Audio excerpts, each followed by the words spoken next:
বাংলাদেশ থেকে 13 দিনে প্রায় 145 টন ইলিশ গেছে ভারতে। দেশটির 2 রাজ্য পশ্চিমবঙ্গ এবং ত্রিপুরায় এসব ইলিশ গেছে। পশ্চিমবঙ্গের মাছ আমদানিকারকেরা এই তথ্য জানায়। তারা বলেন, ভারতে বাংলাদেশের ইলিশ রপ্তানি এ বছরে সবচেয়ে কম হচ্ছে। পশ্চিমবঙ্গের ব্যবসায়ীরা জানিয়েছে, গত 17 সেপ্টেম্বর শুরু হয়ে 29 সেপ্টেম্বর পর্যন্ত বেনাপোল ও আখাউড়া সীমান্ত দিয়ে ভারতে 144 টন 489 কেজি ইলিশ এসেছে। এর মধ্যে ত্রিপুরায় গেছে মাত্র 39 টন 275 কেজি ইলিশ, আর বেনাপোল দিয়ে পশ্চিমবঙ্গে এসেছে 105 টন 214 কেজি।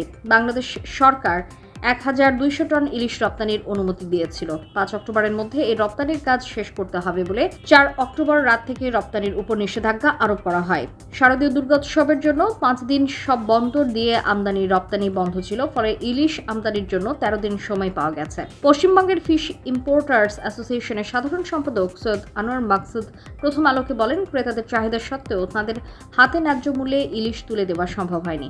ইলিশ আমদানির খরচ বেড়ে যাওয়ায় খুচরা বাজারে 2400 থেকে 2500 রুপি দরে ইলিশ বিক্রি করতে গিয়ে হিমশিম খেতে হয়েছে বিভিন্ন বাজারের মাছ ব্যবসায়ীদের। বাংলাদেশেও এবার ইলিশ কম ধরা পড়ায় সেখানকার বাজারেও দাম অনেক বেশি, ফলে রপ্তানিকারকেরা বেশি দামে মাছ রপ্তানি করতে আগ্রহী হননি।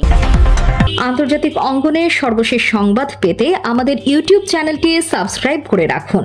আমাদের সাথে থাকার জন্য আপনাকে অসংখ্য ধন্যবাদ।